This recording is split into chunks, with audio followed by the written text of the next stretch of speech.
Olá, amigos. Legítima Defesa em Foco, 20 de setembro de 2011. Eu quero conclamar os nossos participantes do Distrito Federal, aqueles que puderem ir a Brasília agora, nesta quinta-feira, dia 22 de setembro, pois em boa iniciativa da Comissão de Segurança Pública e Combate ao Crime Organizado da Câmara Federal, haverá uma audiência pública exatamente a respeito da questão da expressão efetiva necessidade. Eu tenho dito que nós devemos continuar com a pressão sobre os parlamentares. E de vez em quando essa pressão funciona. Essa audiência pública foi requerida ao presidente da comissão, que é o deputado Mendonça Prado, uma pessoa simpática à nossa causa, pelo deputado Protógenes Queiroz, que é delegado de Polícia Federal, agora deputado federal. E é exatamente para colocar em relevo o fato que a Polícia Federal tem rejeitado, tem recusado o registro de armas, afirmando que as pessoas devem, para a mera posse em domicílio, provar, demonstrar a efetiva necessidade, quando não é isso o que a lei claramente diz. A lei expressamente diz que para a mera posse a pessoa tem de declarar e não provar, demonstrar efetiva necessidade.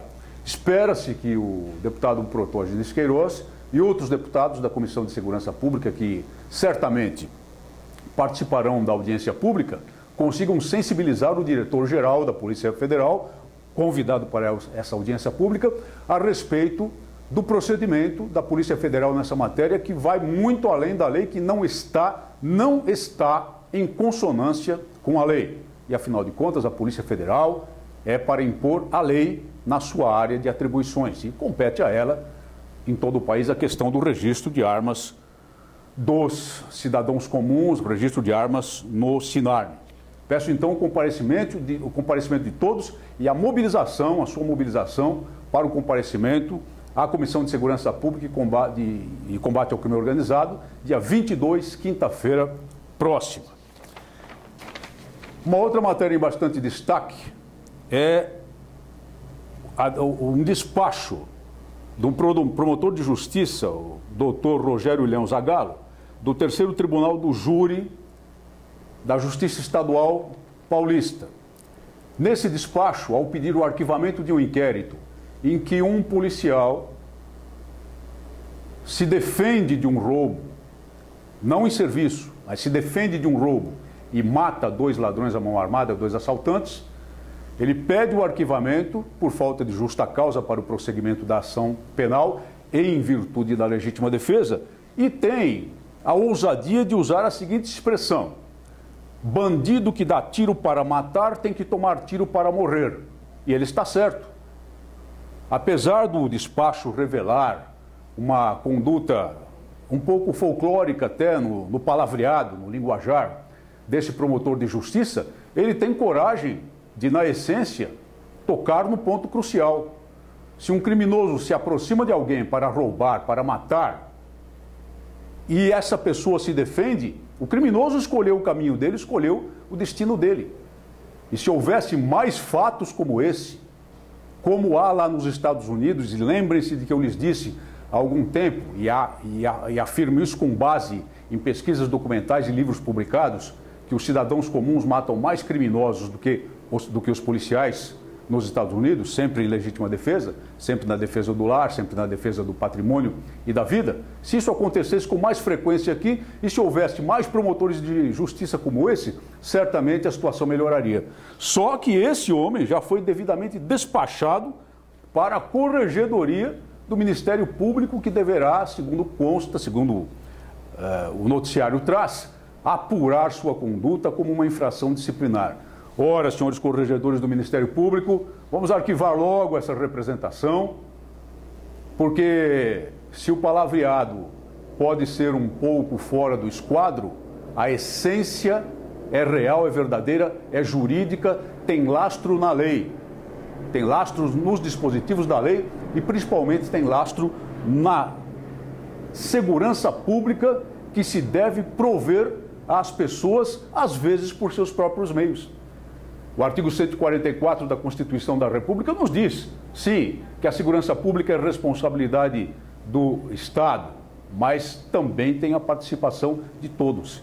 E a participação de todos pode e deve ser interpretada quando for o caso, quando houver maneira, quando as pessoas estiverem habilitadas, da seguinte forma: participar da sua própria defesa, ajudando a polícia e ajudando o Estado. Eu só tenho motivos para cumprimentar este promotor de justiça. Uma notícia importante dá conta de que, mais uma vez, a apuração anual do levantamento criminal nos Estados Unidos, feita pelo Federal Bureau of Investigation, famoso FBI, mostra a redução dos índices de criminalidade violentos em todo o país, em toda a parte nos Estados Unidos, com algumas exceções na parte nordeste do país. Lamentáveis exceções, principalmente nas cidades de Boston, Nova York e também Newark, que é ali vizinha a Nova York. Criminalidade toda caindo num país fortemente armado. Criminalidade despencando num país fortemente armado. E por quê? Porque se confirma o estudo de John Lott, o estudo de Lott e Mustard, nas comunidades armadas, nas comunidades em que os cidadãos têm o direito de portar, de possuir armas de fogo de defesa, a criminalidade cai, porque o bandido sabe perfeitamente o risco que vai enfrentar. Então ele diminui a atividade dele no crime violento, embora possa ser, e às vezes acontece, as estatísticas mostram, que a criminalidade migra para o tipo de criminalidade não violenta, para os furtos, por exemplo. Mas desiste do roubo, desiste do atentado à vida, desiste da invasão à residência, desiste do estupro. Isso significa um ganho social, sem dúvida alguma. Despenca nos Estados Unidos o índice de criminalidade, enquanto os cidadãos cada vez mais se armam, as pessoas de bem cada vez mais se armam e mais estados, mais municípios permitem que as pessoas se armem. Enquanto isso, na cidade de Nova York, que é sempre mostrada como um exemplo, a criminalidade, os homicídios crescem 13% para 14%, quase 14%, e lá em Nova York, por força de legislação municipal, ninguém pode andar armado, nenhuma pessoa de bem pode andar armada, ninguém tem porte de arma, apesar da segunda emenda, e há um debate que se arrasta lá com relação à legislação municipal de Nova York, que impede que os cidadãos se armem em sua própria defesa, contrariando a segunda emenda. Lá, ninguém de bem pode portar arma. E qual é o resultado? A criminalidade cresce, os homicídios crescem. Será que precisamos falar mais sobre isso? Um dos nossos participantes, Aleixo Borsato, nos informa que a questão do mandado de segurança em relação aos indeferimentos de registro pode se complicar porque a Polícia Federal não pratica um ato formal de indeferimento. E o ato formal de indeferimento é que deveria ser atacado pelo mandado de segurança. Eu concordo e certamente os nossos amigos, o coordenador José Luiz de Sanctis e o Marcelo Pereira poderiam até falar melhor sobre isso, mas eu concordo, só que de alguma maneira existe um prazo para que a Polícia Federal dê uma solução para o caso. O registro provisório feito via site da Polícia Federal é garantia suficiente até que haja o indeferimento.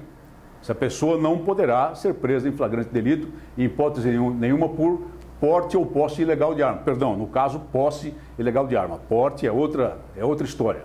Mas, se houve pelo menos uma manifestação via site, uma manifestação eletrônica da Polícia Federal, de alguma forma deixando claro que o registro foi indeferido ou será indeferido, parece-me que já é suficiente essa documentação eletrônica, documentação extraída do site da Polícia Federal, para atacá-la mediante um mandado de segurança. Vale a pena examinar melhor essa questão. Um outro participante, o Clevenis Maranhão Sarmento, apresenta um estudo importante a respeito da questão do porte de armas por oficial de justiça. E eu concordo no mérito com o estudo que ele faz. Só que eu lembro ao Clevenis o seguinte: a própria argumentação dele remete à questão do porte de arma dos oficiais de justiça para o artigo 10. E o artigo 10 é a vala comum. O artigo 10 é o artigo que abrange qualquer pessoa que, em tese, pelo risco de sua ocupação, pode ter porte de arma, mas isso em situações individuais. E, portanto, cada oficial de justiça individualmente deveria requerer a sua autorização de porte de arma à Polícia Federal como um cidadão comum, passando por todas as exigências a partir da aquisição da arma de cidadãos comuns. Porque a questão da arma funcional continuaria complicada. A solução para o problema dos oficiais de justiça, como o próprio Clevenes anota, é um projeto de lei, que é o 30/2007, que se arrasta lá na Câmara dos Deputados, sem solução até agora. E eu não vejo muita oportunidade de ser aprovado, porque aí criaria uma condição funcional de porte de arma, inserindo os oficiais de justiça no artigo 6º do Estatuto do Desarmamento, da Lei 10.826.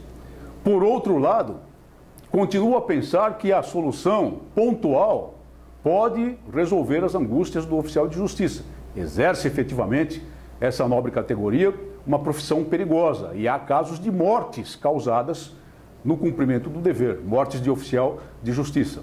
Mas o mais importante é lutar por resolver a questão do porte para todos os brasileiros que efetivamente tenham necessidade de se defender na via pública, seja pela sua profissão, seja por estarem ameaçados de morte, ou seja mesmo porque na sua comunidade não há segurança suficiente por parte dos órgãos públicos. Isso, infelizmente, acontece em muitas partes do país, principalmente nos grotões, principalmente nos rincões tão esquecidos da nossa pátria. Então, o estudo do Clevenes é oportuno, é fundamentado, mas me parece que tende a resolver a situação, sim, dá fundamento, sim, para os pedidos de porte de arma, mas sempre na vala comum do artigo 10 do Estatuto do Desarmamento. Voltaremos ao assunto no nosso próximo programa. Muito obrigado por sua atenção.